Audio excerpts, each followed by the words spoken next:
नमस्कार साथियों, इन कार्ड में आप सभी का बहुत बहुत स्वागत है।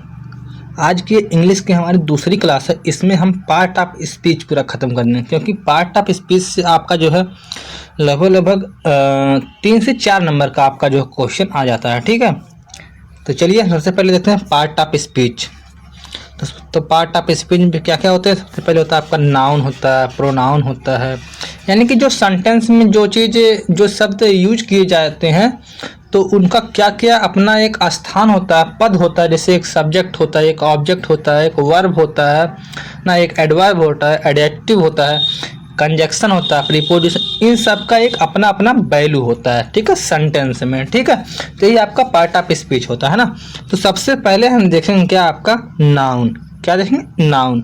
नाउन की सबसे ज़्यादा आपकी परिभाषा पूछा जाता है, तो सबसे ज़्यादा इसका इम्पोर्टेंट हम करके चलते हैं इनको, क्योंकि जो है आपका ये जो है परिभाषा उदाहरण दोनों पूछ लिया जाता है। ठीक है, कि नाउन किसे कहते हैं इंग्लिश में। ठीक है, तो noun is the name of person, place और थिंग इज कॉल्ड नाउन। यानी कि नाउन यानी कि किसी का नाम या किसी भी प्लेस का नाम, किसी भी वस्तु का नाम या किसी भी भाव का या किसी भी चीज़ का जो नाम होता है वह आपका नाउन कहलाता है। या इसे हम एक चीज़ और करके हम डिफाइन कर सकते हैं, यानी कि नेमिंग वर्ड इज इन, यानी कहने का मतलब जो नेमिंग वर्ड जो जितना होता है, नेमिंग वर्ड यानी कि नाम वाले जो शब्द होते हैं ये सभी आपके नाउन कहलाते हैं। एग्जाम्पल में आपका जैसे Ram, Mohan, girl, elephant, book, school, ये सब क्या है? सब नाउन है।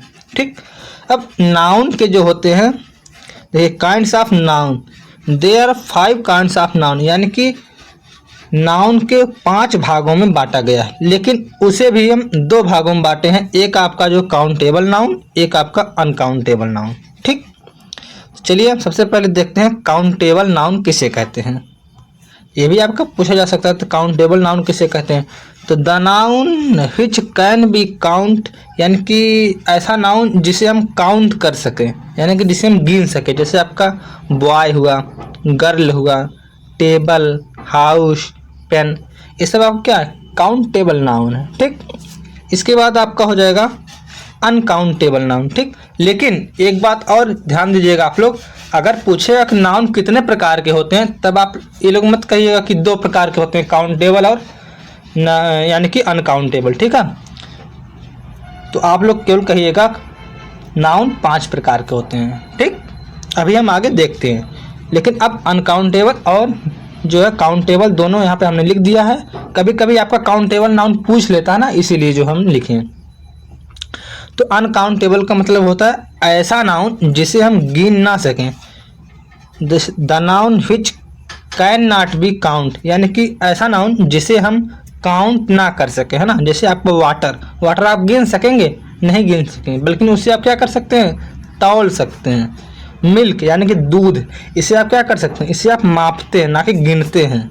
ठीक है, बटर, बटर मतलब होता है मक्खन, है ना। ऐसा कोई भी चीज़ जो मतलब होता है आपका, जैसे मटेरियल नाउन से संबंधित आप समझ लीजिए, तो ये सब आपके गिन नहीं सकते, है ना। जैसे अगर आप कहिएगा कोई भी पानी कह दिया जाएगा, तेल कह दिया जाएगा, ये सब क्या है? ये सब आपके जो है अनकाउंटेबल नाउन के अंतर्गत आ जाएंगे। ठीक, चलिए बात समझ में आ रही है ना अच्छे से।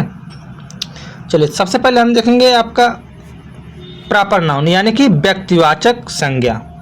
तो इसकी परिभाषा पूछेगा तो the noun which denotes the name of proper person, place और thing is called proper noun, यानी कि ऐसा नाउन जो किसी एक प्रॉपर, किसी एक पर्सन की बात हो रही, किसी एक व्यक्ति की बात हो रही है, किसी एक पार्टिकुलर प्लेस यानी कि किसी एक विशेष स्थान की बात हो रही है, किसी एक विशेष वस्तु की बात हो रही है, तो उसका क्या नाम जो होता है वह आपका प्रॉपर नाउन यानी कि व्यक्तिवाचक संज्ञा के अंतर्गत होता है। जैसे आपका देखिए आगरा, आगरा तो एक ही है ना, इंडिया भी एक ही है, मंडे भी एक ही होता है, मई भी एक ही होता है, इंग्लिश भी एक ही होता है ना। तो ये सब क्या है? यह सब आपके जो व्यक्तिवाचक संज्ञा के अंतर्गत आ जाएंगे। यानी कि ऐसी दुनिया में जो एक ही चीज़ है वह आपका, ऐसा आप समझ सकते हैं अपने दिमाग से, तो वह आपका जो है व्यक्तिवाचक संज्ञा के अंतर्गत आ जाएगा। ठीक, प्रॉपर नाउन हमेशा कैपिटल लेटर से शुरुआत होता है। देखिए जब आप सेंटेंस में लिखते हैं प्रॉपर नाउन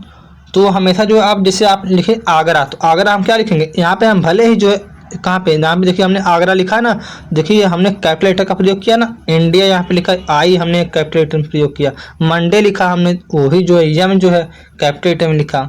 ठीक है, इस प्रकार हम जो है चाहे वो वाक्य में कहीं भी आ जाए, ऐसा नहीं केवल शुरुआत में, बल्कि वो बीच में भी आ जाए तब भी उसको हम जो है हमेशा जो है कैपिटल लेटर में लिखते हैं। ठीक, पहला अक्षर।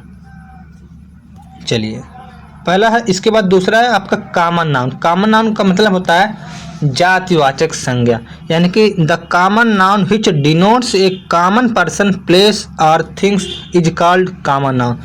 यानी कि ऐसा नाउन जो किसी जातिवाचक संज्ञा यानी कि किसी भी पार्टिकुलर जाति का एक बोध कराता हो, है ना, वो आपका जो है जातिवाचक संज्ञा यानी कि कॉमन नाउन कहलाएगा। जैसे आपका बॉय, बॉय देखिए एक लड़कों का एक जाति होता है। ठीक है, तो वह एक जाति का जो है बोध कराता है। जैसे देखिए आपका गर्ल हुआ, गर्ल क्या है, गर्ल आपका एक जाति का बोध कराता है, यानी कि वो स्त्रीलिंग की जाति होती है, तो वह आपका एक जाति का बोध कराता है, इसलिए आपका कॉमन नाउन हो जाएगा। ठीक है, कंट्री, कंट्री एक जातिवाचक संज्ञा हो जाएगा। बुक, बुक भी आपका एक जातिवाचक संज्ञा के अंतर्गत आ जाएगा। अगर कोई कह दिया जाएगा कि कंट्री है, अगर कह दिया जाएगा इंडिया, अगर इंडिया कह दिया जाएगा तो आपका एक प्रॉपर नाउन के अंतर्गत आ जाएगा। ठीक, चलिए कॉमन नाउन केवल वाक्यों के शुरुआत में ही कैपिटल लेटर का प्रयोग करते हैं। ठीक है, इसके बाद तीसरा पॉइंट है आपका कलेक्टिव नाउन। कौन सा, कलेक्टिव नाउन। कलेक्टिव नाउन का मतलब होता है हिंदी में समूहवाचक संज्ञा, यानी कि the noun which denotes a group of a person, place or collective of things is called collective noun. यानी ऐसा किसी भी चीज़ का जैसे ग्रुप हुआ, किसी भी व्यक्ति का ग्रुप हुआ, किसी भी स्थान का ग्रुप हुआ, चाहे किसी भी चीज़ का कलेक्शन हुआ, कोई भी वस्तु का यानी कि समूह हुआ, ये सब अगर उनकी कोई कलेक्शन का नाम है तो उसे आपका हम क्या कर सकते हैं, समूह वाले संज्ञा के अंतर्गत रख सकते हैं या कलेक्टिव नाउन के अंतर्गत रखेंगे। जैसे आपका क्या हुआ, टीम, जैसे कोई टीम हुआ, इंडियन टीम है, क्रिकेट खेलती है, वह आपकी एक जो क्या है कलेक्टिव नाउन के अंतर्गत आ जाएगा। क्लास, क्लास क्या होता है, क्लास एक बच्चों का तो होता नहीं, क्लास में तो कई बच्चों का समूह होता है, इसीलिए इसे हम कहते हैं कलेक्टिव नाउन। ठीक है, आर्मी हुआ, बंच हुआ, आर्मी क्या होता है, एक सैनिक को तो हम आर्मी कहेंगे नहीं, जहाँ कई सैनिक होते हैं वहाँ पे आपकी आर्मी होता है ना। क्राउड, क्राउड क्या होता है, क्राउड मतलब होता है लोगों का समूह या भीड़, जहाँ पे जैसे कई लोग जुटे होते हैं तो वहाँ पे भीड़ होती है, तो उसे भीड़ को क्या कहते हैं, क्राउड कहते हैं। ठीक, बात समझ में आ रही है। चलिए अब आगे चलते हैं मैटेरियल नाउन। अब मैटेरियल नाउन देखिए, जिसे हम लोग हिंदी में कहते हैं पदार्थवाचक संज्ञा। ठीक है, तो the noun which denotes material is called material noun, यानी कि ऐसा नाउन जो किसी भी पदार्थ का बोध कराता हो वह आपका मैटेरियल नाउन कहलाएगा। जैसे पदार्थ का मतलब होता है क्या, लोहा या गोल्ड हुआ, सिल्वर हुआ, है ना, वुड यानी कि लकड़ी हुआ, ठीक है, आयरन हुआ, लेदर हुआ यानी कि चमड़ा हुआ, ये सब क्या है, ये सब मैटर यानी कि पदार्थ हैं। पदार्थ आपके किस में आते हैं, यानी कि अगर मान लीजिए यहाँ पे वाटर भी लिख सकते हैं। ठीक है, तो ये सब क्या है, ये सब आपके जो हैं पदार्थवाचक संज्ञा के अंतर्गत आते हैं।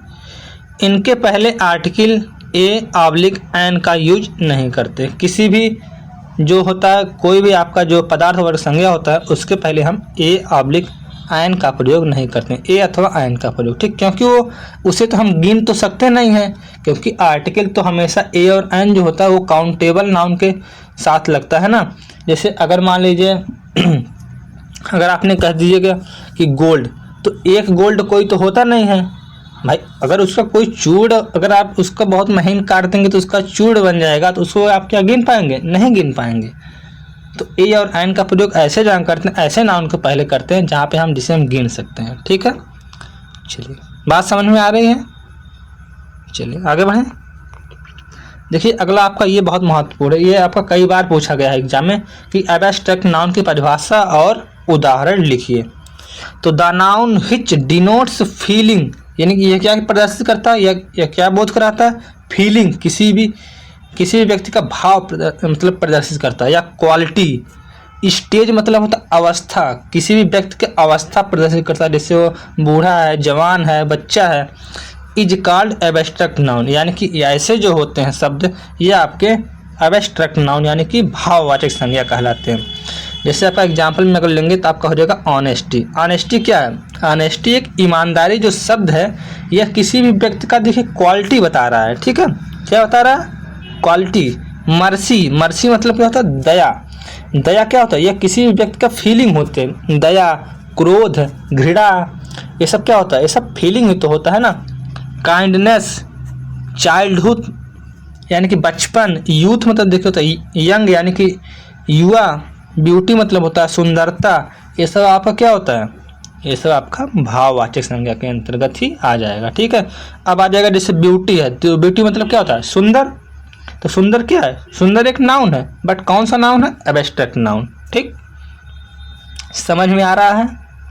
अगर समझ में आ रहा है तो वीडियो को लाइक करिए और लोगों के पास शेयर करिए। देखिए इस वीडियो के माध्यम से देखिए हम 2-3 वीडियो केवल लाएंगे। एक वीडियो हमारा टीचिंग का चला गया, पूरा टीचिंग मेथड का हो गया यानी पैडागॉजी वाला। एक ये आपका एक ये वाला जो वीडियो आज चल रहा है ये ग्रामर का एक ये वीडियो, और एक वीडियो हम और लाएंगे, यानी कि 2 यानी कि टोटल 3 वीडियो में पूरा आपका सारा पेपर मिल जाएगा।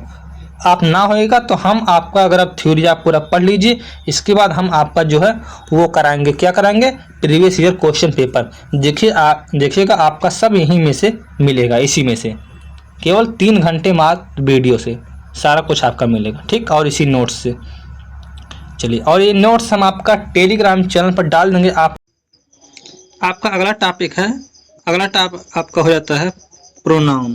प्रोनाउन में हम महत्वपूर्ण आपका बन जाता है इसका परिभाषा और एग्जाम्पल। यही आपका परिभाषा पूछा था, ये आपका महत्वपूर्ण है, ठीक है। तो चलिए इसकी परिभाषा देख लेते हैं।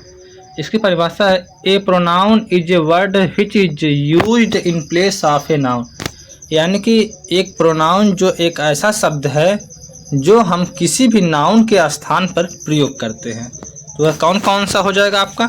जैसे आपका ही हो जाएगा, सी हो जाएगा, यू, दे, दीज, दैट, दे, है ना।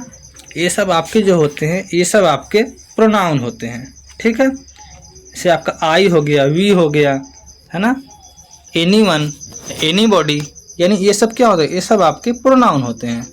लेकिन इनके भी कई भाग होते हैं। तो कौन कौन से भाग होते हैं देख लीजिए। आपके सिलेबस में जो दिया है केवल ये 8 ही दिया, ठीक। वैसे आपके 10 प्रोनाउन होते हैं, ठीक है। तो चलिए जो आपके सिलेबस में दिया गया हम उसको लेकर चलते हैं। तो पहला आपका हो जाएगा पर्सनल प्रोनाउन। पर्सनल प्रोनाउन में आपका क्या हो जाएगा? जैसे I, we, they, you, he, she, it, ये सब जो प्रोनाउन होते हैं ये सब ऐसे प्रोनाउन होते हैं जिससे जो होता है पर्सनल किसी भी चीज़ का जैसे बोध होता है या पुरुषवाचक शब्द का बोध होता है वाक्य में, ठीक। इसके बाद दूसरा है आपका रिफ्लेक्सिव प्रोनाउन। रिफ्लेक्सिव प्रोनाउन का मतलब होता है निजवाचक, यानी कि किसी भी वाक्य में जब इस प्रोनाउन का प्रयोग किया था उसमें जो है निजता यानी कि अपनत्व का भाव उत्पन्न होता है। जैसे आपका माई सेल्फ हो गया, हिम सेल्फ हो गया, हर सेल्फ, योर सेल्फ, ये सब आपको क्या हो जाए? देखिए सब में सेल्फ लगा है, सब में स्वयंता यानी निजता की बात की गई है। इसके बाद अगला आपका हो जाएगा डिमॉन्स्ट्रेटिव प्रोनाउन। डिमॉन्स्ट्रेटिव प्रोनाउन में आपका हो जाएगा जिसे हम लोग हिंदी में कहते हैं निश्चयवाचक सर्वनाम। इसमें आपका हो जाएगा दिस, दैट, दीज, दोज, ये सब देखिए किसी भी, जैसे आप कहेंगे दिस इज ए पेन, तो आप यह इंडिकेट करेंगे कि यह एक पेन है, यानी कि यह बिल्कुल निश्चित है, ठीक है, इस प्रकार। इसके बाद अगला आपका हो जाएगा इनडेफिनिट प्रोनाउन।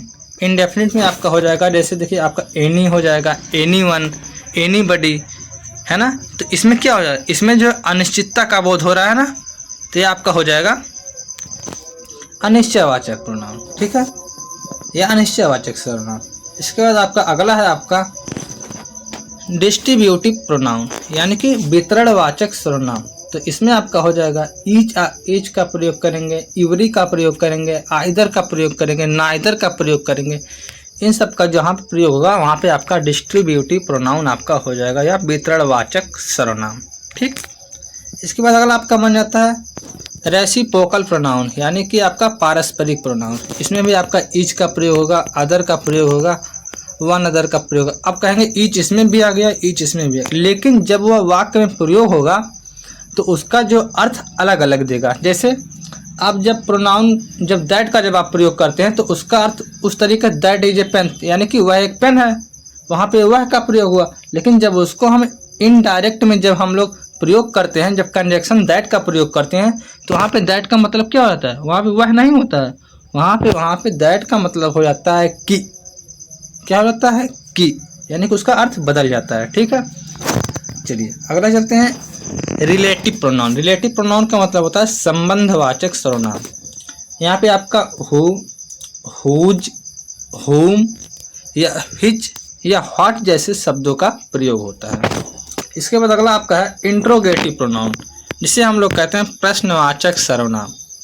इसमें आपका हु, हुज, हुम, हिच ये सब का जब प्रयोग होता है तो ऐसे जो वाक्यों में जब हुज, हुम, हिच, हु ऐसे शब्दों का जब प्रयोग होता है वहाँ पे आपका इंट्रोगेटिव प्रोनाउन होता है। लेकिन वहाँ पे ये ध्यान देने वाली बात है कि वाक्य जो है वह आपका प्रश्नवाचक होना चाहिए, यानी कि वहाँ पे प्रश्न कोई पूछे जाने चाहिए, है ना। कभी कभी क्या होता है कि जैसे ऐसे शब्दों का प्रयोग भले ही होता है लेकिन वो जो है आपका प्रश्नवाचक सर्वनाम, यानी कि वहाँ पे प्रश्नवाचक वाक्य ही नहीं होता है ना।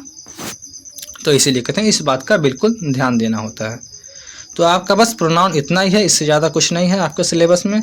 इसके बाद हम आगे चलते हैं वर्ब, है ना। अब वर्ब के बारे में हम लोग देखते हैं। वर्ब मतलब क्रिया। अब क्रिया किससे कहते हैं, इसकी परिभाषा मात्र। A verb is a word that show an action A state, यानी कि इसका मतलब यह है कि जिन शब्द किसी कार्य का करना या किसी भी स्थिति का पता चलता है तो वह आपका वर्ब कहलाता है। यानी कोई भी एक्शन हुआ, कोई भी स्थिति हुआ, कोई भी अवस्था हुआ, कोई भी आपका किसी भी कार्य करना हुआ या होना पाया जाता है जहाँ पे जिस वाक्य में, वहाँ पे आपका वह वाक्य वह शब्द जो होता है आपका वर्ब कहलाता है। ठीक है, हालांकि वर्ब नहीं, इसका प्रोनाउंसिएशन आपका वर्ब होगा। ठीक है, चलिए आगे बढ़ते हैं। आपका वर्ब में इसका एग्जाम्पल आपका हो जाएगा जैसे गो, रीड, को मतलब जाना, रीड मतलब पढ़ना, वॉक मतलब टहलना, प्ले मतलब खेलना, है ना। ये सब आपके जो होते हैं इसके एग्जाम्पल हैं। ठीक है, अब इसको वर्ब को भी दो भागों में बांटा गया है। आपका एक हो जाएगा मेन वर्ब, दूसरा हो जाएगा हेल्पिंग वर्ब। अब देखिए मेन वर्ब में भी दो प्रकार का वर्ब हो जाता है, एक आपका ट्रांजिटिव वर्ब, एक आपका हो जाएगा इंट्रांजिटिव वर्ब। अगर आप इसका हिंदी देखेंगे, एक आपका ट्रांजिटिव वर्ब को कहते हैं हम लोग सकर्मक क्रिया, जिससे हम लोग हिंदी में पढ़ चुके हैं। और इसके बाद जो है इसे कहते हैं आपका क्या है, intransitive pronoun, intransitive verb. Intransitive verb को हम लोग क्या कहते हैं, अकर्मक क्रिया, है ना। यानी कि अकर्मक क्रिया का मतलब होता है ऐसे जिस वाक्य में कर्म नहीं पाया जाता है उसे हम लोग अकर्मक क्रिया कहते हैं, और जिस जो है वाक्य में आपका कर्म पाया जाता है वह आपका जो होता है सकर्मक क्रिया कहलाता है। अभी हम आगे एग्जाम्पल देख लेते हैं। इसके बाद आपका हेल्पिंग वर्ब में क्या आ जाता है, हेल्पिंग वर्ब में आपका आ जाएगा ऑक्सिलरी वर्ब। अब ऑक्सिलरी वर्ब में आपका जो है आपका कौन सा उदाहरण आ जाता है, जैसे आपका is, am, are, was, were, has, have, had, ये सब आपके जिस वाक्य में पाए जाते हैं उस वाक्य में वह जो वर्ब होता है वह आपका ऑक्सिलरी वर्ब के अंतर्गत आ जाता है। ठीक, इसके बाद हम लोग देखते हैं मॉडल वर्ब। मॉडल वर्ब में क्या होता है, कैन होता है, कुड होता है, मे होता है, माइट होता है, शैल होता है, शुड होता है ना। ये सब जो शब्द होते हैं ये आपके मॉडल वर्ब के अंतर्गत आते हैं। ठीक, चलिए अब आपका ट्रांजिटिव वर्ब देखते हैं। क्या देखते हैं, ट्रांजिटिव वर्ब यानी कि सकर्मक क्रिया। A verb which required an object to complete its sense is called transitive verb, यानी कि ऐसा वर्ब जिन्हें ऑब्जेक्ट की जरूरत पड़ती है अपना पूरा अर्थ बताने के लिए, वहाँ पे आपका सकर्मक क्रिया होता है। जैसे अब देखिए इसमें क्या होता है, इसमें ऑब्जेक्ट की जरूरत होती है, तो ऑब्जेक्ट इसमें क्या होता है, देखिए राम क्या है, राम इसमें क्या है आपका सब्जेक्ट है। ओपेंड क्या है, ओपेंड आप क्या है वर्ब है। द विंडो यानी कि राम ने खिड़की खोला, तो आपका क्या हो जाएगा, तो खिड़की खोला यानी क्या हो जाएगा आपका वर्ब का यहाँ पे प्रयोग जो हुआ है वहाँ पे आपका ओपेंड हुआ। ठीक है, तो यह आपका सकर्मक क्रिया हो जाएगा। ठीक है, तो राम ने क्या खोला, तो आप तुरंत बताएंगे राम ने खिड़की खोला। ठीक, इसके बाद दूसरा आपका हो जाएगा शीला राइट्स ए लेटर। तो शीला ने क्या किया, एक पत्र लिखा। तो प्रश्न पूछेंगे आप शीला ने क्या लिखा, तो तुरंत जवाब आ जाएगा शीला ने एक पत्र लिखा। तो यहाँ पे देखिए ऑब्जेक्ट का जो है आप क्या हो जरूरत पड़ रही है ना। यहाँ पे जैसे देखिए आपका विंडो ऑब्जेक्ट है, लेटर आपका ऑब्जेक्ट है, लेकिन वो ओपन यहाँ पे क्या है, वर्ब है। राइट्स क्या है, यहाँ पे वर्ब है। अगर पूछा जाएगा कि किसी भी वाक्य में अगर प्रश्न पूछने पर अगर उत्तर मिल रहा क्या है किसको का, तो वह भी आपका वाक्य जो होता है सकर्मक क्रिया हो जाएगा। ठीक है, जैसे देखिए राम ओपन द विंडोज है ना, तो राम ने खिड़की खोला। ठीक है, अगर आपने पूछा कि प्रश्न इसी से पूछा कि राम ने क्या खोला, ठीक, तो क्या खोला, विंडो, यानी कि ऑब्जेक्ट जो है क्या हो जा रहा है, उत्तर में आ रहा है। तो ऐसे वाक्य आपके सकर्मक क्रिया के अंतर्गत कहलाते हैं। ठीक, चलिए आगे बढ़ें। अगला इंट्रांजिटिव वर्ब। इंट्रांजिटिव वर्ब में क्या होता है, a verb which does not require any object यानी an object to complete its sense is called intransitive verb. यानी कि ऐसे वर्ब जिन्हें ऑब्जेक्ट की जरूरत नहीं होती है, जैसे ही जंप्ड, उसने कूदा या वह कूदा। सी रन, क्या हो जाएगा, सी रन। सी रन का मतलब हो जाएगा आपका वह भाग सॉरी, इसका मतलब हो जाएगा वह भागी। अब पूछा जाएगा क्या भागी, किसको भागी, तो कुछ उत्तर मिल रहा है, नहीं उत्तर मिल रहा, तो इसका क्या हो जाएगा, इसका मतलब ये अकर्मक क्रिया हो जाएगा। यहाँ पे हो जाएगा ही जंप्ड, वह कूदा। अगर आप पूछेंगे वह क्या कूदा, वह किसको कूदा, तो क्या उत्तर मिल रहा है, नहीं मिल रहा है। ठीक है, तो ऐसे वाक्य में अगर उत्तर नहीं मिल रहा तो वह आपका अकर्मक क्रिया के अंतर्गत आ जाएगा। ठीक, लेकिन यहाँ पे जो है रन क्या है, रन दौड़ना, यह वर्ब है। जंप्ड क्या, कूदना, यह भी आपका वर्ब है। ठीक है, और ही क्या सब्जेक्ट है, सी क्या सब्जेक्ट है। ठीक है, बात समझ में आ रही है। चलिए अब अगला हम लोग देखते हैं एडवर्ब, है ना, जिसे हम लोग कहते हैं हिंदी में क्रिया विशेषण। अब इसकी परिभाषा क्या हो जाएगी, an adverb is a word which is used to quality adjective verb adverb preposition conjunction etc। यानी क्रिया विशेषण वह होता है या वह शब्द होता है जो आपका verb, adjective, adverb, preposition, conjunction की क्या होता है, विशेषता बताता है, उसे आप जो क्या कहते हैं, एडवर्ब कहते हैं। ठीक, जैसे इसका आपका एग्जाम्पल हो जाएगा Sita is very beautiful.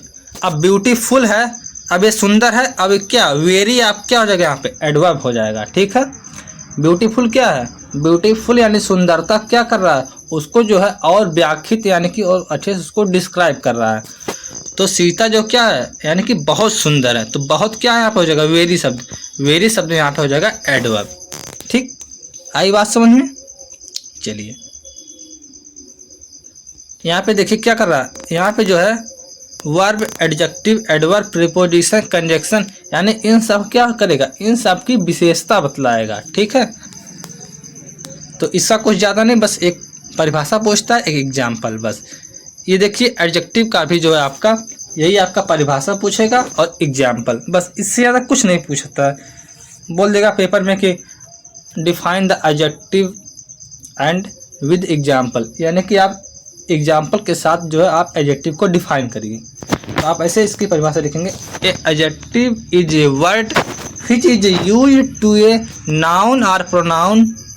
Sorry, यहाँ पे देखिए a adjective is a word which is used to describe a noun और प्रोनाउन। यानी कि जो होता है यह नाउन और प्रोनाउन क्या करता है, विशेषता बतलाता है। ठीक है, यह आपका एडजेक्टिव कहलाता है। चलिए अब इसका हम लोग एग्जाम्पल देख लेते हैं, कौन कौन सा हो जाएगा example. Mohan is a good boy. अब यहाँ पे देखिए गुड क्या है, गुड आपका यहाँ पे एडजेक्टिव हो जाएगा। अब बॉय क्या है, यहाँ पे लड़का यानी नाउन है, यार नाउन क्या कर रहा है, यहाँ पे देखिए विशेषता बतला रहा है। अगर किसी भी वाक्य में नाउन अथवा प्रोनाउन की अगर कोई भी वाक्य, कोई भी वर्ड यानी कि शब्द जो विशेषता बतलाता है, वह आपका जो होता है क्या हो जाता है, एडजेक्टिव आपका हो जाता है। ठीक है, अगला एग्जाम्पल, ही इज इंटेलिजेंट, वह बुद्धिमान है। तो यह भी आपका जो है बुद्धिमान, आपका जो इंटेलिजेंट है, यह भी आपका एडजेक्टिव है। ठीक, इसके बाद अगला एग्जाम्पल आपका, this is an old fort, यानी कि ओल्ड यानी कि पुराना यहाँ पे जो होता है, यानी कि यह फोर्ट जो है पुराना है, तो ओल्ड क्या है यहाँ पर, एडजेक्टिव यहाँ पे भी प्रयोग हुआ। ठीक है, यह भी जो है फोर्ट की क्या कर रहा है, विशेषता बतला रहा है। अब यहाँ पे हम लोग देखते हैं एडजेक्टिव क्या काइंड्स। ठीक है, तो पहला आपका हो जाएगा एडजेक्टिव ऑफ क्वालिटी, यानी कि ऐसा जो होता है एडजेक्टिव जो किसी भी नाउन या प्रोनाउन की क्या होता है, क्वालिटी बताता है। अब क्वालिटी में वो आपका छोटा भी हो सकता है, बड़ा भी हो सकता है, अच्छा भी हो सकता है, सुंदर भी हो सकता है। ये आपका क्या करेगा, यह आपका जो होता है किसी भी नाउन या प्रोनाउन क्या क्वालिटी बतलाता है। जब क्वालिटी बतलाएगा तो तुरंत वह आपका एडजेक्टिव हो जाएगा। ठीक, चलिए इसके बाद हम लोग अगला देखते हैं। अगला आपका हो जाएगा एडजेक्टिव ऑफ नंबर, यानी कि किसी भी नाउन या प्रोनाउन की संख्यात्मक मान को प्रदर्शित जब करता है तो वहाँ पर भी आपका एडजेक्टिव हो जाता है। जैसे आपका देखिए यहाँ पे 1 है, सिंगल है, थर्ड है, ये सब क्या है, ये सब आपका जो है किसी भी नाउन या प्रोनाउन को क्या करेगा, उसकी जो क्वालिटी यानी उसके नंबर को क्या करेगा, डिफाइन करेगा।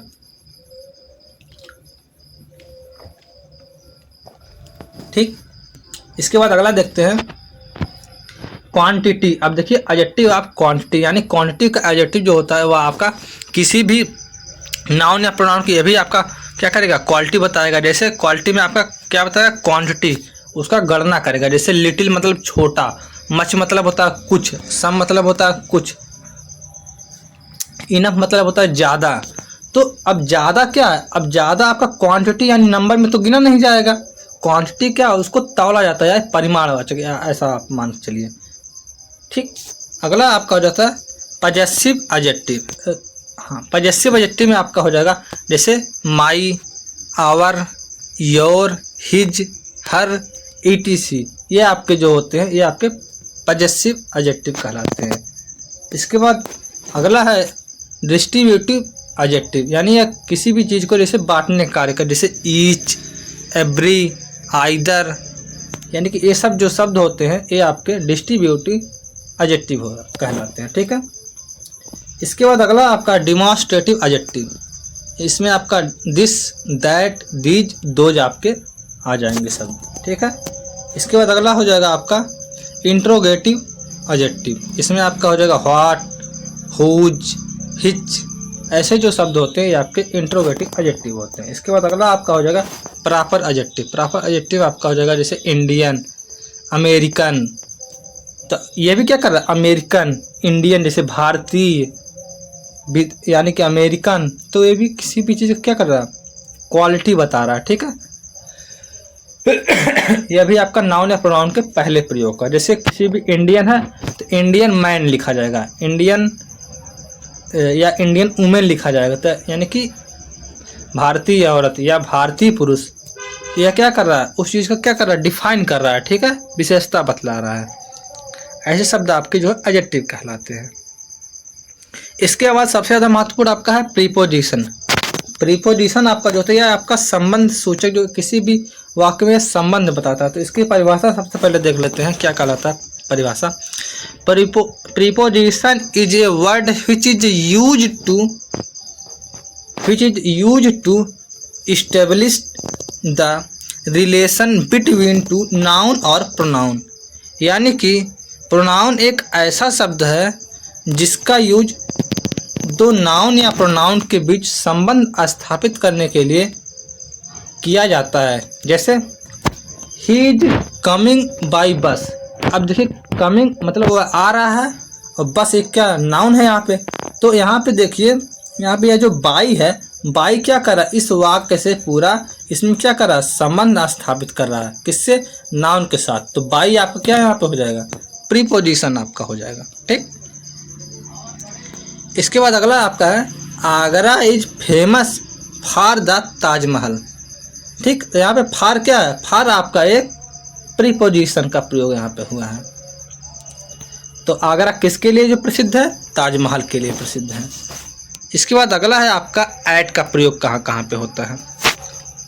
छोटे स्थान, गांव, कस्बों या बड़े स्थानों के एक भाग को प्रदर्शित करने के लिए ऐट का प्रयोग किया जाता है। जैसे ही dropped me at the station, उसने मुझे स्टेशन पर छोड़ दिया। तो यहाँ पे ऐट का जो प्रयोग हुआ यहाँ पे ये आपका हो जाएगा प्रीपोजिशन। ठीक, अगला उदाहरण क्या है। I live at Agra in India, यानी कि मैं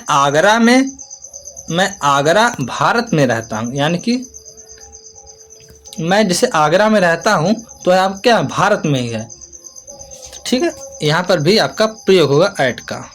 इसके बाद अगला है रात और दोपहर के साथ भी ऐट का यूज करते हैं। जैसे वी स्टडी एट नाइट, हम रात तक मतलब पढ़ते हैं। ठीक है, इसके बाद अगला उदाहरण है he went to school at noon, यानी कि वह स्कूल दोपहर में गया।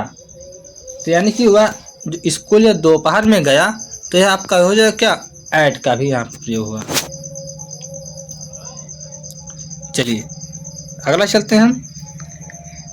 कीमत मूल्य बताने के लिए I am buying onion at RS60 पर केजी, यानी कि हमने ऑनियन जो है मैंने ऑनियन यानी कि प्याज खरीदा 60 रुपये पर किलो के हिसाब से। ठीक है, इसका ये आपका यहाँ पे हो जाएगा। तो जहाँ पैसे की बात हो जाएगी वहाँ पर भी ऐट का प्रयोग होगा।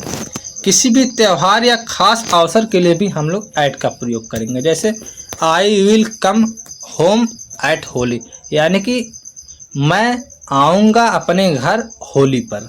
तो हमने जो है होली पर जब आएंगे हम, तो यहाँ पर भी आपका जो है ऐट का प्रयोग करेंगे। ठीक, इसका अर्थ हो जाएगा मैं अपने घर होली पर आऊँगा। ठीक है, चलिए आगे बढ़ते हैं। अगला हो जाएगा निश्चित समय के लिए हम लोग प्रयोग करते हैं। जैसे यहाँ पर देखिए 2019 में भी पूछा गया था he will come home at 10 o'clock, यहाँ पे देखिए ऐट का प्रयोग हुआ ना, तो समय बताने के लिए भी ऐट का प्रयोग होता है। अगला उदाहरण है she was born at 7 o'clock, यानी कि वह जो उसका जन्म है 7 बजे हुआ। तो यहाँ पर भी क्या हुआ है, यहाँ पे जो होता है किसी भी निश्चित जो है समय को बता रहा है। इसके बाद अगला आपका है एग्जाम इन का प्रयोग। इन भी आपका प्रीपोजिशन होता है ना, तो जैसे देश, प्रदेश, बड़े नगरों के साथ इन का प्रयोग होता है। जैसे आई लिव इन इंडिया, मैं इंडिया में रहता हूँ। Do you live in Mumbai, क्या आप मुंबई में रहते हो। तो यहाँ पर भी इन का प्रयोग हुआ। देखिए इन यहाँ पे क्या है, दोनों प्रीपोजिशन है। इसके बाद सन और महीनों के लिए भी हम लोग इन का प्रयोग करते हैं। जैसे इन 290, इन मार्च, इन समर, इन 1990। इसके बाद अगला एग्जाम्पल है I will come to India in May, यानी कि मैं आऊँगा भारत में मई में, या मैं मई में भारत में आऊँगा। इसके बाद अगला है आपका अवधि बताने के लिए। अवधि मतलब होता है यह भी आपका समय बताने के लिए होता है ना। तो जैसे she will do this work in 2, यानी कि इन 2 days, यानी कि वह यह कार्य 2 दिन में करेगा। ठीक है, यहाँ पर भी आपका जो होता है क्या इन का प्रयोग होता है। इसके बाद अगला है आपका in the morning, in the evening, in the night, और यहाँ पे अगर जहाँ पे दा नहीं लगा तो यहाँ पे आपका एट नाइट आपका हो जाएगा। ठीक, यहाँ पे इनका प्रयोग नहीं होगा बल्कि एट का प्रयोग होगा। ठीक, चलिए इसके बाद अगला है आपका विश्राम अवस्था में हम लोग क्या करते हैं, इनका प्रयोग करते हैं। जैसे the children are in the classroom, बच्चे जो होते हैं क्या विश्राम अवस्था, हाँ विश्राम अवस्था, यानी कि जो मतलब क्लास में जो बच्चे होते हैं जो बैठे होते हैं क्लासरूम में, उनके लिए भी हम लोग इनका प्रयोग करते हैं। जैसे children are in the classroom, बच्चे क्लासरूम में हैं। ठीक, इसके बाद अगला व्यवसाय के लिए भी हम लोग प्रयोग करते हैं। जैसे ही इज इन आर्मी, ठीक, वह आर्मी में है। इसके बाद अगला आपका है इनटू का प्रयोग। इनटू का प्रयोग हम लोग कहाँ करते हैं, अवस्था परिवर्तन करने में करते हैं। देखिए यह भी आपका 2019 पूछा गया था। जैसे मिल्क टर्न्स इनटू कर्ड, यानी कि कहने का मतलब है दूध जो होता है आपका दही में बदल गया। इनटू मतलब क्या करता है, अवस्था परिवर्तन यानी चेंज करने में काम आता है, यानी कि काम आने का मतलब जैसे प्रीपोजिशन का प्रयोग होता है। ठीक है। इसके बाद अगला, dog jump into the river, यानी कि कुत्ता जो है नदी में कूद गया, यानी या कुत्ता जो है नदी में कूदा, तो यहाँ पर भी क्या होगा, इनटू का प्रयोग होगा। ठीक। इसके बाद अगला है ऑन। ऑन मतलब होता है पर। जब कोई भी वस्तु किसी वस्तु पर स्पर्श करते हुए रखी होती है तो वहाँ पे आपका ऑन का प्रयोग होता है। जैसे ही सिट ऑन द टेबल, यानी कि वह सिट टेबल पर है। इसके बाद अगला उदाहरण आपका हो जाएगा, the rat is on the chair, यानी कि चूहा आपका, चेयर मतलब होता है कुर्सी, यानी कि कुर्सी पर है। ठीक है। इसके बाद अगला हो जाएगा, दिन और तारीख बताने के लिए भी ऑन का प्रयोग होता है। जैसे I am free on Sunday, इसका हो जाएगा मैं संडे को फ्री रहता हूँ। ठीक। इसके बाद अगला हो जाएगा आपका पांचवा है, एबव का प्रयोग कहाँ पे होता है। एबव भी आपका एक प्रीपोजिशन होता है जहाँ पर सतह को टच ना किया जाए। जैसे this clock is above the self, है ना। अगला है आपका हो जाएगा, ही इनकम इज एबव 15,000, है ना, या 1500, या जितना भी मात्राधिक, यानी कि उसका इनकम यानी कि 5,000 है तो 5,000, 50,000 है तो 50,000 से ऊपर है। एबव हमेशा उसके स्तर को बताने के लिए बताते हैं, यानी कि उससे ऊपर है। ठीक है। चलिए, और यहाँ पे देखिए इसका हो जाएगा, this clock is above the self, यानी कि घड़ी जो होती है दीवार के ऊपर टंगी हुई होती है ना, ऊपर टंगी है ना। चलिए, अगला आपका हो जाएगा, ओवर का प्रयोग कहाँ हम लोग करते हैं। जब कोई भी वस्तु दूसरी वस्तु को ढक लेती है तो इनका यूज जो होता है उस टाइम जो होता है ओवर का प्रयोग करते हैं, या किसी भी चीज़ को फिनिश करने पर भी ओवर का प्रयोग करते हैं। जैसे ओवर एज या ओवर एगो, है ना। ओवर एज जब होता है तो कोई व्यक्ति क्या हो जाता है, तो उस अवस्था से वो क्रॉस कर जाता है, तो उसे हम लोग ओवर एज कहते हैं। इसके बाद अगला एग्जाम्पल है, put the blanket over the body. अगला उदाहरण आपका हो जाएगा, the temperature is over 50 degree Celsius. इसके बाद अगला एग्जाम्पल हो जाएगा, नाउ क्लास इज ओवर। इसका देखिए अर्थ क्या हो जाएगा, नाउ क्लास इज ओवर, इसका हो जाएगा आपका अब क्लास जो होती है समाप्त हो गई। इसका आपका हो जाएगा, the temperature is over 50 degree, तो यानी कि वो क्या हो जाएगा, 50 डिग्री सेल्सियस का मतलब हो जाएगा कि टेम्परेचर 50 डिग्री सेल्सियस से ऊपर है। ठीक। इसके बाद हम लोग विद का प्रयोग कहाँ करते हैं। विद का प्रयोग आपका हो जाएगा, वी सी द आइज, है ना। वी से हमने आई, यानी कि हमने जो है आँख से देखा, यानी किसी भी चीज़ की जब हमने किसी के द्वारा मदद लेकर जब देखते हैं तो वहाँ पे हम लोग क्या करते हैं, विद का प्रयोग करते हैं। जैसे वी सी विद आई, हमने आँख के द्वारा देखा। ठीक। तो यह प्रीपोजिशन आपका जो प्रयोग हो रहा है यह आपका विद हुआ। ठीक। इसके बाद अगला होगा, ही cuts the mango with knife. हमने जो होता आम को काटा है, यानी कि चाकू से काटा, तो किससे काटा है, यहाँ पे देखिए विद लगाएंगे, विद नाइफ, हमने चाकू से काटा है। ठीक है। इसके बाद अगला और इम्पॉर्टेंट है, फ्रॉम का प्रयोग। यह आपका अलग के अर्थ में या तुलना करने में जो है आपका फ्रॉम का प्रयोग करते हैं। जैसे he is suffering from fever, यानी कि वह बुखार से पीड़ित है, यानी कि उसको बुखार हुआ है, या वह बुखार से पीड़ित है। ठीक है। या वह बुखार से ग्रसित है, तो क्या हुआ, यहाँ पे वह जो है किसी चीज़ से मतलब ग्रसित है। अगला है आपका, she saves the child from fire, यानी कि वह जो है बच्चे को अग्नि से बचाई, तो किसी से चीज़ से अलग कर रही है ना, यानी कि आग से बचाई, तो वह क्या कर, फ्रॉम जो है अलग किया आग से बच्चों को, तो अलग करने के भी अर्थ में भी होता है। ठीक है। इसके बाद अगला है, आई thank you from my heart, मैं अपने हृदय से आपको धन्यवाद करता हूँ। यहाँ पर भी देखिए फ्रॉम का प्रयोग हुआ, तो यह आपका हो जाएगा फ्रॉम का प्रीपोजिशन यहाँ पे जो प्रयोग हुआ है। ठीक है। इसके बाद अगला है, बिटवीन, बिटवीन जब दो लोगों के बीच प्रयोग किया जाता है। जैसे distribute these fruit between Ram and Sita, यानी कि राम और सीता के बीच इस फल को जो आप क्या करिए, वितरित कर दीजिए। ठीक है, यहाँ पर भी आपका प्रयोग होता है। ठीक, इसके बाद आपका हो गया कंजक्शन। अब कंजक्शन का जो होता है, देखिए, a conjunction is a word which is joints two words clause or sentence, यानी कि कंजक्शन एक ऐसा शब्द होता है जो शब्दों और उपवाक्यों के बीच जोड़ने का कार्य करता है। कैसे जोड़ता है? जैसे आपका हो जाएगा, एक सेकंड थोड़ा सा, चलिए अगला आपका एग्जाम्पल हो जाएगा।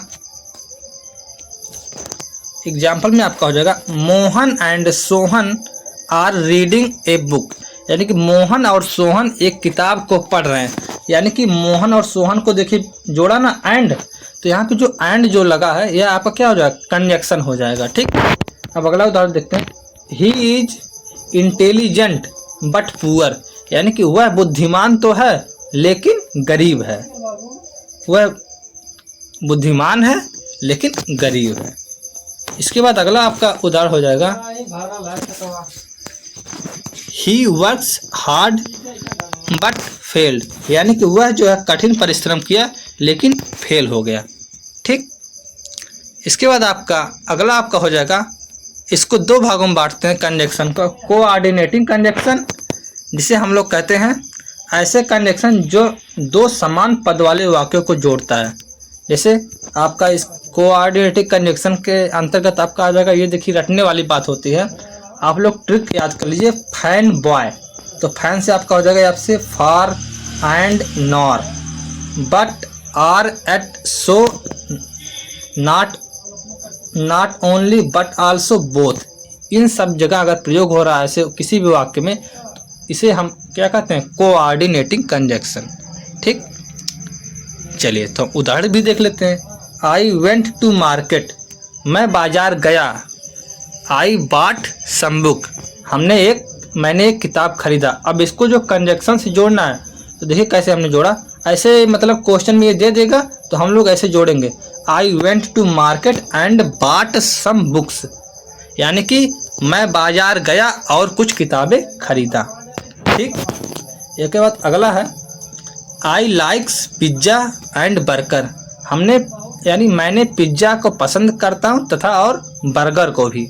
ठीक, इसके बाद आपका अगला उदाहरण हो जाएगा ही इज पुअर, वह गरीब है बट ऑनेस्ट, यानी कि किंतु ईमानदार भी है। ठीक है, लेकिन ईमानदार है, गरीब है लेकिन ईमानदार है। ठीक, चलिए आगे है सबऑर्डिनेटिंग कंजक्शन। सबऑर्डिनेटिंग कंजक्शन ऐसा जो शब्द होता है जो किसी भी आश्रित उपवाक्यों को मुख्य उपवाक्य से जोड़ता है। इसमें आपका हो जाएगा that, if, because, unless, lest, then, although, इन सब का जहाँ प्रयोग होता है वह आपका सबऑर्डिनेट कंजक्शन होता है। ठीक है, जैसे आपका एग्जांपल आपका हो जाएगा he works harder than his friends, यानी कि वह अपने मित्र से कठिन परिश्रम किया। इसके बाद अगला आपका हो जाएगा he wrote that he was not coming in July, यानी कि वह लिखा किंतु वह जो है नहीं आया जुलाई में, वह लिखा किंतु जुलाई में नहीं आया। ठीक है, इसके बाद आपका अगला हो जाएगा Ram passed that examination, Ram ने एग्जामिनेशन को पास किया बिकॉज ही वर्क हार्ड, किंतु वह उसका कारण क्या है कि वह कठिन परिश्रम किया था। ठीक, चलिए अब यहाँ पे कुछ इंपॉर्टेंट ये है कि आइदर आर का प्रयोग कहाँ पे होता है, यह भी आपका प्रीपोजिशन है। जैसे ऐसे प्रयोग होता है कि आइदर राम और श्याम इज ऑनेस्ट, या तो जो है राम और या तो श्याम ईमानदार हैं। ठीक, इसके बाद इसके ऊपर है आइदर यू गो और स्टे, या तो तुम जाओ या रुको। ठीक, नाइदर का कहाँ प्रयोग होता है, नाइदर का प्रयोग वहाँ होता है जहाँ पे नकारात्मक शब्द जैसे होता है, जैसे neither Ram nor Shyam will go to market, या तो राम नहीं जाएगा या तो श्याम नहीं जाएगा मार्केट। इसका कहने का मतलब ये है। इसके बाद अगला है नाइदर सीता नार रीता इज इन रूम, यानी कि ना तो रीता रूम में है ना तो सीता रूम में है। इसका अर्थ ये आपका हो जाएगा। इसीलिए आपका बोथ का भी ऐसे होता है, Sita is both intelligent beautiful, यानी कि सीता जो बुद्धिमान भी है और सुंदर भी है। ठीक है, दोनों है। इसके बाद अगला आपका हो जाएगा नो सूनर देन का प्रयोग कहाँ पे हम लोग करते हैं? जैसे no sooner had I reached then they come, यानी कि मैं पहुंचा ही था किंतु वो आ गया। ठीक, या वो आ गए। इसी प्रकार अगला आपका है नॉट ओनली बट आल्सो। इसका प्रयोग कैसे करते हैं?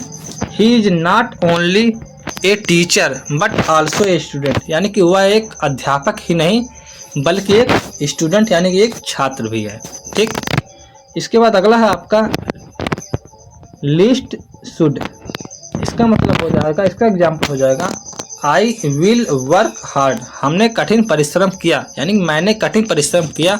लिस्ट आई शुड फेल, हमने कठिन परिश्रम किया, कहीं ऐसा ना हो कि मैं फेल हो जाऊं। ठीक, यानी कि मैंने कड़ी मेहनत तो करूंगा, कहीं ऐसा ना हो जाए कि मैं असफल ना रह जाऊं, है ना। मैं इसलिए जो कठिन परिश्रम करूंगा। इसके बाद अगला है आपका एज सून एज का प्रयोग कहाँ करते हैं? एज सून एज का प्रयोग हम लोग करते हैं as soon as he come I left, जैसे ही वह आया तैसे ही मैं चला गया। ठीक, इसका अर्थ ये आपका हो जाएगा। इसके बाद सबसे ज़्यादा महत्वपूर्ण ये है आर्टिकल। यह भी आपका 1 से 2 नंबर का पूछेगा जरूर पक्का। आर्टिकल आपका जो होता है नाउन के पहले आता है। जैसे सी इज ए गर्ल, तो ये गर्ल क्या? गर्ल एक नाउन है। यहाँ पे देखिए ये का प्रयोग हुआ ना, तो यानी कि एक लड़की की बात हो रही है, तो यहाँ पे जो है नाउन का प्रयोग हुआ। तो नाउन आपका जो है आर्टिकल आपका जो 2 प्रकार का होता है। एक आपका होता है डेफिनिट आर्टिकल, एक आपका इनडेफिनिट आर्टिकल। देखिए यहाँ पे आपका इनडेफिनिट आर्टिकल है, यहाँ पे आपका डेफिनिट आर्टिकल है। ठीक, तो सबसे पहले हम देखेंगे इनडेफिनिट आर्टिकल। तो use of A, uncountable noun के साथ यूज नहीं करते हैं। ए का प्रयोग सिंगुलर काउंटेबल नाउन के साथ प्रयोग किया जाता है। Noun start with consonant sounds, व्यंजन यानी कि ऐसे जो होते हैं वर्ड जो कॉन्सोनेंट्स का जो साउंड होता है, यानी कि हिंदी में जो उच्चारण होता है उसके हिसाब से हम लोग लगाते हैं ए का प्रयोग करते हैं। जैसे ए बुक भी कर सकते हैं, ए बॉय भी कर सकते हैं, ए चाइल्ड भी कर सकते हैं। लेकिन यहाँ पे देखिए यूनिवर्सिटी है ना, यहाँ पे देखिए एन लगेगा। हमने यहाँ पे ए लिख दिया ना, यहाँ पे देखिए लिखेगा एन यूनिवर्सिटी होगा, क्योंकि यू शब्द होता है। यहाँ पे देखिए यूनिवर्सिटी जो होता है यह आपका या से शब्द होता है, यू से, है ना। यह आपका क्या हो जाएगा? व्यंजन हो जाएगा, लेकिन स्वर के साथ प्रयोग होगा। जैसे अगर हो जाएगा, जैसे अगर ई हो गया, ई शब्द से जैसे कोई भी शब्द शुरुआत हुआ, या आ से शुरुआत हुआ, या जो होता है आपका छोटा ऊ से शुरू हुआ, या आओ से शुरू हुआ, तो ऐसे शब्द में जो होता क्या होता है, आप जो एन का प्रयोग करेंगे। ठीक, चलिए आगे करते हैं यूज ऑफ एन। तो यूज का प्रयोग अनकाउंटेबल नाउन के साथ यूज नहीं करते हैं, बल्कि ये एन का प्रयोग सिंगुलर काउंटेबल नाउन के साथ प्रयोग करते हैं। ठीक, ये बात तो जान चुके हैं आप लोग। इसके बाद noun start with Wavell sound, यानी कि नाउन जो होते हैं ये आपके स्वरों के साथ प्रयोग करते हैं नाउन के पहले। देखिए एन एलिफेंट, यहाँ पे देखिए ए का प्रयोग किया, एन एलिफेंट। एन आवर, यहाँ पे आ का उच्चारण हो रहा है ना। एन ऑरेंज, तो यहाँ पे आ का उच्चारण हो रहा है ना, ऑरेंज एन नाउन है, तो उसके पहले हम लोग क्या कर लगाएंगे? एन का प्रयोग करेंगे। ठीक, इसके बाद नोट में क्या है? प्रतिमाह प्रत्येक वस्तु ए/एन का प्रयोग करते हैं। जैसे आई अर्न 10,000 ए मंथ, यानी कि हमने जो है आई अर्न, हमने जो है मैंने जो अर्न किया 10,000 ए मंथ, यानी कि हमने एक मंथ में जो है यहाँ पे 10,000 यानी कि हमने अर्न किया, यानी कि पैसे कमाया। ठीक, यहाँ पर भी ए का प्रयोग करेंगे। इसके बाद हो जाएगा आपका नॉइस, अनकाउंटेबल है फिर भी इसके साथ ए का यूज करते हैं। जैसे do not make a noise. ठीक, कि आप शोर ना करो, है ना, do not make a noise, यानी कि शोर मत मचाओ, ठीक। इसके बाद हो जाएगा अनकाउंटेबल नाउन से पहले ए आवलिक एन का यूज नहीं होता है, लेकिन इसके साथ कुछ शब्दों में प्रयोग करके काउंटेबल नाउन बना लेते हैं। जैसे आपका एक कप ऑफ टी, तो ये क्या होगा, एक चाय का प्याला, ये आपका क्या हो जाएगा, काउंटेबल नाउन के अंतर्गत हो जाएगा। इसके बाद अगला है ए पीस ऑफ ए, क्या लिया, a piece of a furniture, यानी कि एक फर्नीचर का टुकड़ा। इसके बाद अगला हो जाएगा ए स्लाइस ऑफ ए ब्रेड्स, यानी कि एक जो होता है ब्रेड, मतलब उस किसी भी ब्रेड का जो स्लाइस मतलब होता है क्या, टुकड़ा या एक उसका भाग, तो यह भी क्या उसको काउंटेबल बना दे रहा है ना, तो यहाँ पे ए का प्रयोग होगा। चलिए यूज ऑफ द, अब देखिए द का प्रयोग कहाँ करते हैं, किसी निश्चित नाउन से पहले स्पेसिफिकेशन यानी कि पार्टिकुलर किसी नाउन के पहले हम लोग क्या करते हैं, या जैसे नाउन हुआ या सिंगुलर या प्लूरल हो या काउंटेबल या अनकाउंटेबल रहे, तब भी जो है हम लोग द का प्रयोग करते हैं। जैसे हम लोग उदाहरण से देखेंगे द का प्रयोग कहाँ कहाँ करते हैं, जैसे वस्तुओं के साथ। अब वस्तु कैसे करते हैं, जैसे द वर्ड, जो यूनिक वस्तु हो, जिसमें केवल संसार में एक ही वो चीज वस्तु हो, जैसे the sun, the earth, the moon, ये सब दुनिया में एक ही है ना, तो इसके पहले हम लोग द का प्रयोग करेंगे, ठीक।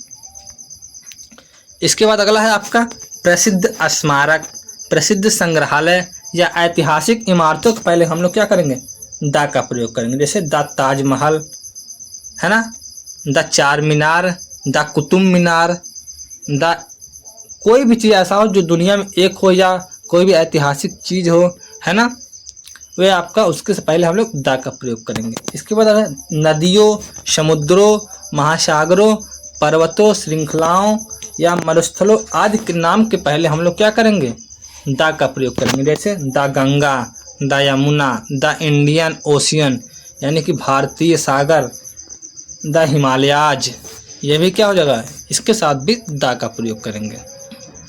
इसके बाद क्या है, हम लोग सुपरलेटिव डिग्री के साथ भी द का प्रयोग करते हैं। जैसे Ram is the smartest boy in the class, यानी कि राम सबसे सुंदर क्लास में लड़का है।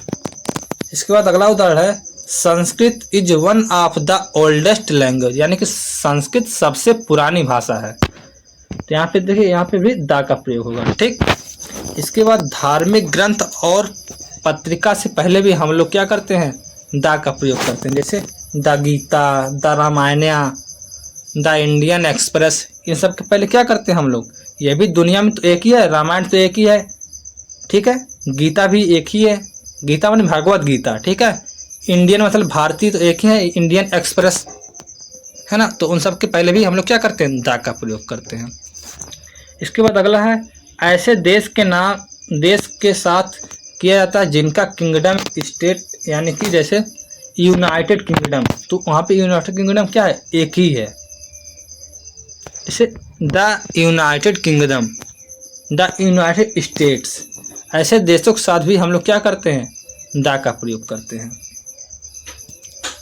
इसके बाद अगला है नोट, प्रियुलर के साथ ए आवलिक एन का प्रयोग नहीं करते हैं, लेकिन द का प्रयोग कर सकते हैं। जैसे ए बॉयज हैव कम, एक लड़का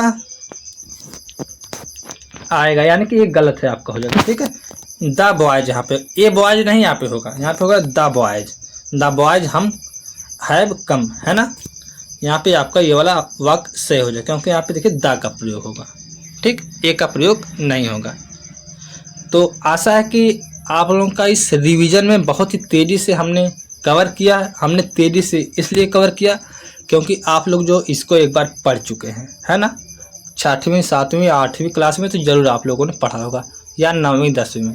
तो बस आपका एक रिवीजन होना था जो हमने करवा दिया। एक वीडियो हम और लाएंगे, उसको भी आप लोग कल देख लीजिएगा। बस आपका 3 ही वीडियो में पूरा जो है आपका इंग्लिश कंप्लीट। इसके बाद हम लोग क्या करेंगे, प्रीवियस ईयर पेपर हल करेंगे, इसके बाद फिर हम लोग अगला सब्जेक्ट लेकर चलेंगे, ठीक है। तो thank you, bye bye, take care. तो वीडियो को पूरा आप लोग देखिएगा और लोगों के पास शेयर कर दीजिएगा, ठीक है। चलिए मिलते फिर आपसे एक नेक्स्ट वीडियो में।